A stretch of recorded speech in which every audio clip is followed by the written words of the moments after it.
Hey guys, let's do another garden update, shall we? I know it's only been a few days, but I get excited when stuff looks good and it's growing. These are the lettuce that I'm growing for the rabbits. As you can see, they're all hydroponics. They're doing really, really well. Those are Butter Crunch. So I'm just going to continue planting lettuce, and it's strictly for the rabbits. Kind of cut into the feed cost quite a bit. Let's see, we just ate the bell peppers off of this plant last night, and we got more coming on. We also ate that big old squash. The okra in the rabbit manure is doing awesome. The squash plants are finally starting to produce. Got a couple on here, got a couple more coming on all three plants. The cayenne pepper is throwing out peppers like nobody's business.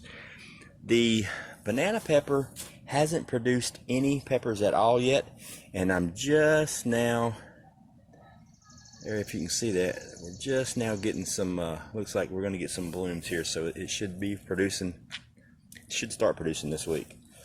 The potatoes are, I'm going to say they're just about done. I'm going to let them go. I said I was going to let them go for the full 120 days, so I'm going to let them go to the end of the month. Then I'm going to flip them and hopefully count some potatoes. We shall see. Okay, the tomatoes. The hydroponics are doing fine. This is the Big Zack. It's produced a few flowers. It's not put any fruit on yet. Just like the last 2 years when I've tried to grow, I just cannot for some reason get the Big Zack to produce anything. This is the one that got beat up and almost died. It came back. It's doing really well. This one is just killing it. I mean, we've got 6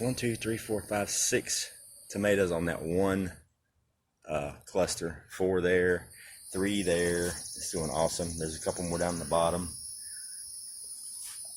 Some more over here coming on. And now the soil tomatoes. This is the Big Zack here, and he's really starting to get some size on him. That was the only one I had until last night. I noticed there's another one. So now I've got 2 Big Zack tomatoes growing. Hopefully we get some more. This is the Cherokee Purple. It's getting really big. Got some good sized tomatoes on it. And this is the beefsteak on the end. It's getting some good sized tomatoes on it.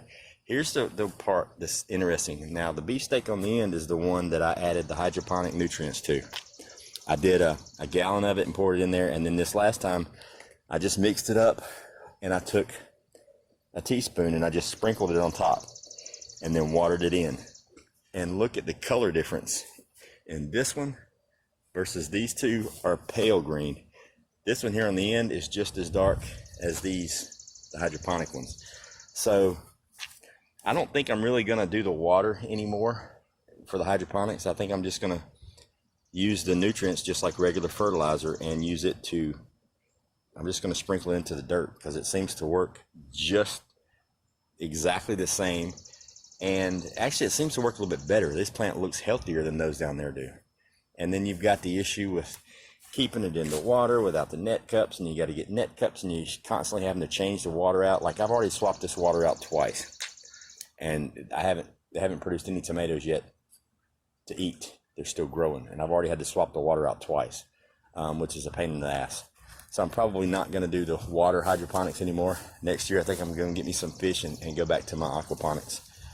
Here's the cantaloupe and the watermelon in the rabbit manure. They're both doing great. No issues whatsoever. They love the rabbit manure. That was a great idea, Prepper Tribe. So if you have access to rabbit manure, yeah, load it up, because it does not seem to have any detrimental effects on the plants whatsoever. And they were brand new seedlings when I stuck them in there, and they didn't get burnt or nothing. They're going crazy, and it's just rabbit manure and straw. That's all that's in there. Okay, now for the rabbits. Here's Tribe, happy and content. You know, he's just chilling. Here's the 2 cream d'argents. They're loving their cooling platform. Loving it. Look at the mohawk on those things. They both got like this little mohawk. It's pretty cool. Getting big. Let's see. Putting some size on. Here's the twins. They're all doing good. Now let's see Mama and the babies.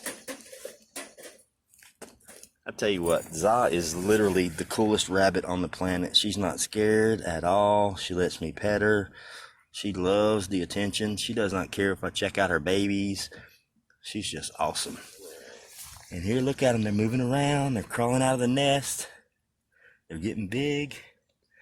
All 9 are alive and well. Like this one here. He's marked. Looks just like Tribe, don't he? We got 3 of those. We got 3 black ones. Oh, stretch. And then we got 3 that look like Mama. So they're all getting big. They're all healthy and happy and fat. So that is it for the garden / meat rabbit update, guys. I'm remodeling my basement now for storage. Building a whole bunch of shelves. I'm taking pictures, so I'll show you guys that. But the next adventure, now that the lumber prices have come down, is I'm going to build me almost like a pole barn, I guess you'd say, and get all the cages set up. So it's going to be a buck. I'm going to have 1, 2, 3 breeding does, and then 2 cages to grow out a new buck or a new doe. And it'll be the same thing here. Buck, 3 breeders, 2 extra cages.